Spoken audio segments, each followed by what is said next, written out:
What's up, everyone? Rob here. It's very hot out. If you can't tell, I'm sweating. I'm here to talk to you about a bunch of things about me and like who I am, why I'm in this situation, why I choose these situations, and I don't know. To the best of my knowledge, anyway. I don't really know what to talk about, but I'll just start from the beginning and see what happens. So I was born in 1982 in Syracuse, New York. My mom was 16 years old and homeless, and my father was 18, lives with his parents and the entire family, whole bunch of siblings. So my mom moved in with my dad, and my grandparents are the ones that took care of me. I only have like 2 memories about them. I mean, I think one is just a picture, but I have one memory of my grandfather. We were sitting at the kitchen table about to eat breakfast. It was cornflakes or something like that. I remember sitting next to him. We both had our bowls, and he was patting his, and then I patted mine before we put the milk in. That's the only memory, but they were the ones who raised me. And I think I was either 2 or 3. Pretty sure my sister was like just born. She was just a newborn or a baby.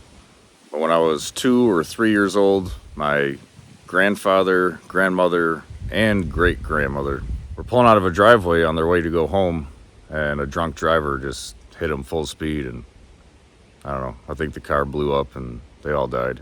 I mean, to me, I don't feel anything about it. I just know it's unfortunate. And my mother told me before she passed, after that happened, and she had to take care of me from then, that I was just completely different. Instead of happy and smiling and singing, I just threw tantrums and never smiled. That's what she told me.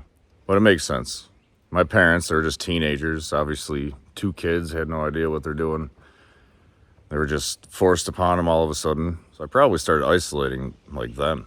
Another thing that used to be embarrassing, but I don't care anymore, so I used to wet the bed.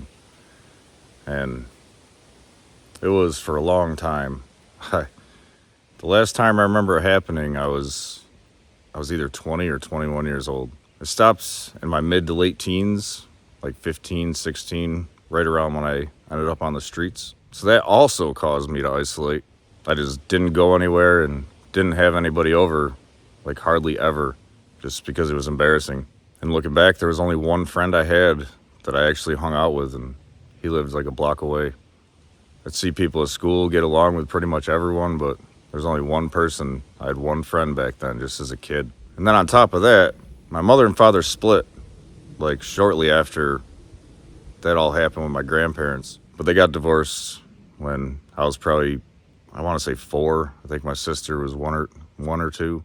So her solution to everything was to ground me, because my dad really wasn't around. He went off and had his own family and kids. Eventually, I just stopped contacting him altogether, and he never got a hold of me either. So I was always grounded. I mean, all the time, just grounded to my room. Until I was old enough, then my mom started calling the cops on me anytime that we get into an argument or something, or I'd leave when she told me not to. I used to tell her the police were my father's, and it was true. I mean, them and the judge. I really never got in trouble. She just would call the police on me often. Eventually, I got put on PINS. I think it's person in need of supervision. It's like teenage probation. I just didn't care. I didn't take that or anything seriously anymore.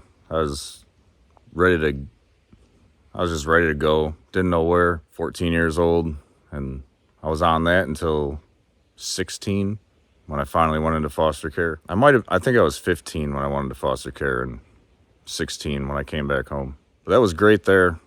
I was doing good in school again. Did 9th and 10th grade in 1 year. And they sat me down and offered to adopt me. And I really thought about it, but I mean, before I even left, I said I was going to go back home if I had the chance, which led to me being kicked out at 16, just homeless, dropped out of school, didn't care about anything except smoking weed, cigarettes, and I drank back then. Started to. And I just go from house to house to house to house to house for years. Never had a home. Yeah, I never fit in anywhere. Like at first I would get along with everybody. So for decades I had places to stay. Just not for long most of the time. Just bouncing around, but I always had people. I can honestly say that just about anybody I've ever met or ever known, ever hung out with, stayed with, I'd still get along with them. There's a lot of great people out there, great friends, and people I still miss. I don't know what happened. It's just the isolation. Like every time I get told to leave, I mean, I understand completely, but I would isolate more and go longer in between times where I would ask for help, and eventually I just gave up on that and disappeared. I finally gave in and did the one thing I swore I would never do, and that's go to the homeless shelter. I spent a few years down there. First time I got out really quick. I got a job, was looking at places, and my case manager at the homeless shelter, I ended up seeing her a bit. Within a month, I had my own place, and I was just on top of the world. But eventually, she got turned in, and we stopped talking altogether, and that was it. And that was when I began going from the woods back to the shelter. Then I went through the housing assistance, got a place at the YMCA. I was there for probably a couple of years, but the city just kept deteriorating and things got out of control. Have the stalker incident that I talked about before, a year and a half of that chaos, and I fled to the woods, started the YouTube channel, and you can check that out if you don't know any of it, because it's all still there. Living in the woods, walking to West Virginia, Appalachian Trail, living in Harper's Ferry, going to Martinsburg, back to New York, to now where I have a vehicle, but I'm still homeless, and all I can do all day is DoorDash and sometimes Walmart deliveries.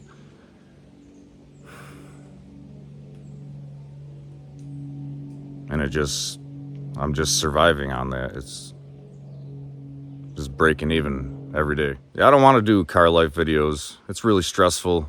My days are just awful right now. And any free time I get, I definitely don't want to talk about it. I'll show things that happen along the way and do that with the vlog, but I want to do more survival type things. I want to get back to the woods and do what I did for real, like when I'm allowed to be there and can do whatever I want.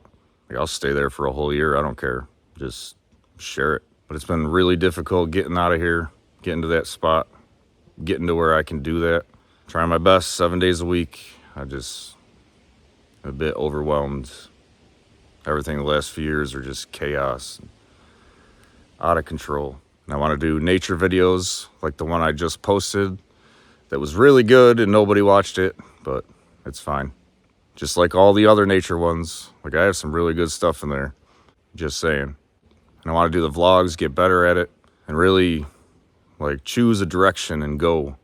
I'm not there yet. I made a lot of mistakes and I'm just trying to climb my way out again. But eventually I will get there. I will get somewhere, as always. So stay tuned. I did it once or twice before, and I'm going to do it again for all the donations this year. It stopped for a long time, like several months. I'm going to show you everything from when it started up, which I believe was December of 2023. Up until now, there was a record broken in there, if you notice it. I couldn't believe it when that happened. I paid my car payment and insurance, and it was just in time. Like I was looking up when the car could get repoed and how I could lose my license and car without insurance, and I was nervous. And that came in one morning when I was hopeless, furious. On my way to get a coffee, start door dashing, and then that happened. And here they are, the sponsors of every video I've ever made.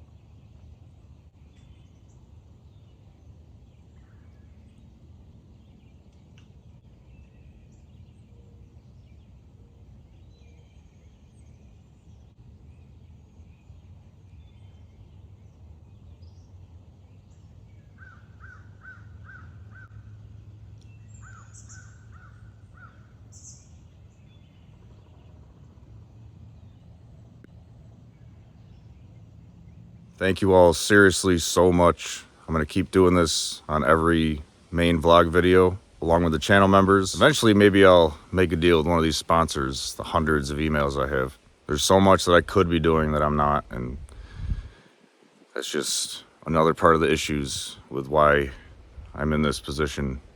It just all has to do with isolation. Like if you notice, every video I make, there's nobody around.